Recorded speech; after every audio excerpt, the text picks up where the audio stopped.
Hello friends, I hope કે બધા મજામાં હશો. ટૂંક સમય પહેલા એક દુઃખદ ઘટના બની છે આપણા અમદાવાદ શહેરની અંદર.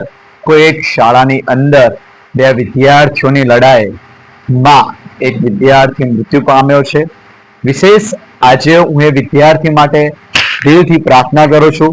એની જે ફેમિલી છે એને ચોક્કસપણે ન્યાય મળવો જોઈએ. એ ન્યાય માટે એમને સાચે જ આપણે મદદરૂપ થવું જોઈએ. પરંતુ મિત્રો, મારું કહેવું એ છે, જે મેં બયાનો બધાના સાંભળ્યા છે, બધાના શબ્દો મેં સાંભળ્યા છે, એનાથી હું બસ એટલું જ કહેવા માંગુ છું કે કોઈને ન્યાય અપાવવા માટે કોઈ નિર્દોષ વ્યક્તિ સાથે અન્યાય ના થવો જોઈએ.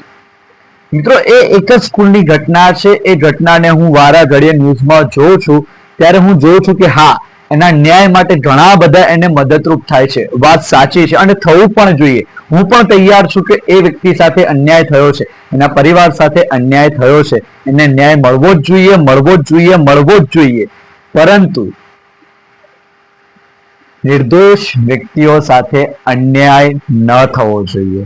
હવે અહીંયા કોણ નિર્દોષ છે, કોણ નિર્દોષ નથી, એ તો ત્યાંના લોકો સમજે છે, સમજુ છે. તમે પણ સમજો છો, હું પણ સમજુ છું. ઓકે, આ વસ્તુને આપણે ધ્યાનમાં રાખીને આજના વિડીયોની શરૂઆત કરીએ. આપણે પરિમિતિ અને ક્ષેત્રફળ શોધી રહ્યા છીએ. ઓકે, પરિમિતિ અને ક્ષેત્રફળ આપણે શોધી રહ્યા છીએ. આજે આપણે આજના વિડીયોની અંદર એક સરસ મજાનો દાખલો કરવાના છીએ. એક ચોરસની પરિમિતિ, એક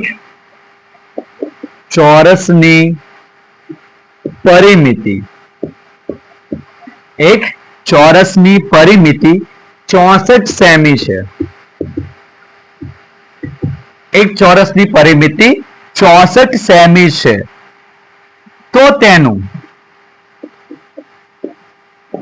ક્ષેત્રફળ શોધો. મિત્રો, પ્રશ્નને ફરી એકવાર સમજીએ. એક ચોરસની પરિમિતિ 64 સેમી છે. આ જે ચોરસ છે, આ ચોરસની આપણને પરિમિતિ આપેલ છે 64 સેમી. આપણને શોધવા માટે શું કીધું? તો ક્ષેત્રફળ. તો એનું ક્ષેત્રફળ શોધો. મિત્રો, ક્યાંય મૂંઝાવાની જરૂર નથી. પહેલા આપણે જોઈ લેવાનું કે આપણે શું શોધવા માટે કીધું છે? ક્ષેત્રફળ. તો પહેલું જ કામ આપણું કે આપણે ક્ષેત્રફળનું સૂત્ર જોઈ લે.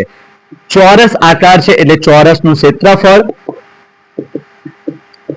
બરાબર ચોરસનું ક્ષેત્રફળ બરાબર લંબાઈ ગુણ્યા લંબાઈ, અથવા તો બાજુ ગુણ્યા બાજુ. ચોરસનું ક્ષેત્રફળ બરાબર લંબાઈ ગુણ્યા લંબાઈ અથવા બાજુ ગુણ્યા બાજુ. આ આપણને સૂત્ર આપેલું છે. શું અહીંયા આપણને ક્યાંય પ્રશ્નની અંદર લંબાઈ આપી છે? ના, લંબાઈ આપી નથી. તો પહેલું કામ આપણે લંબાઈની જરૂર પડશે એટલે લંબાઈ શોધવી પડશે. લંબાઈ ક્યાંથી મળશે? તો અહીંયા ધ્યાનથી જો, આપણને પરિમિતિ આપી છે. શું આપ્યું છે? પરિમિતિ. તો આપણે પરિમિતિનું સૂત્ર લગાવીએ. ચોરસની પરિમિતિ બરાબર 4 ગુણ્યા લંબાઈ. 4 ગુણ્યા લંબાઈ. અહીંયા ચોરસની પરિમિતિ બરાબર 4, જે બાજુ છે એ 4 ગુણ્યા લંબાઈ. એટલે અહીંયા આ સૂત્રના આધારે આપણે લંબાઈ શોધી શકીશું. કેમ કે આપણને પરિમિતિ આપેલી છે. તો આપણે જે સૂત્ર છે પરિમિતિનું, એની અંદર જે કિંમતો આપણને આપી છે એ મૂકી દઈએ. 64 આપણને પરિમિતિ આપી છે, 4 ગુણ્યા લંબાઈ. આપણે લંબાઈ જોઈએ છે તો 4 ને આપણે બરોબરની બીજી બાજુ લાવીશું. નિયમ શું છે?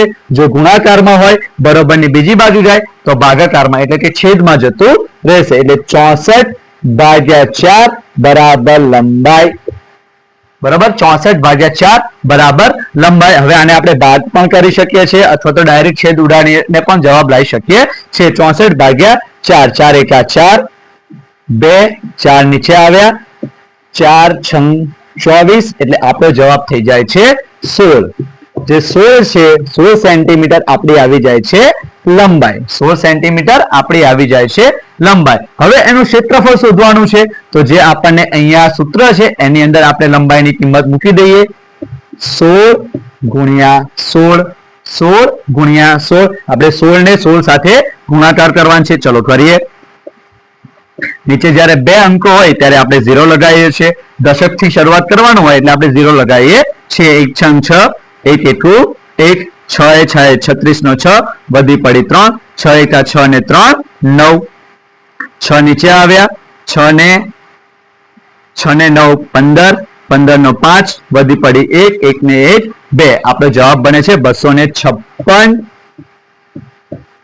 ચોસેમી. એટલે કે જ્યારે આપણને આ રીતનો પ્રશ્ન આપ્યો હોય કે એક ચોરસની પરિમિતિ આપી હોય અને એના આધારે આપણને ક્ષેત્રફળ શોધવા માટે કીધું હોય તો આપણે સૂત્ર લગાવવાનું છે. ચોરસની પરિમિતિ બરાબર 4 ગુણ્યા લંબાઈના આધારે આપણે લંબાઈ શોધવાની છે અને લંબાઈ ક્ષેત્રફળનું સૂત્ર મૂકીને આપણે લંબાઈ ગુણ્યા લંબાઈ કરીને એનું ક્ષેત્રફળ શોધવાનું છે. બહુ ઈઝી દાખલો હતો મિત્રો. આઈ હોપ કે બધાને સમજ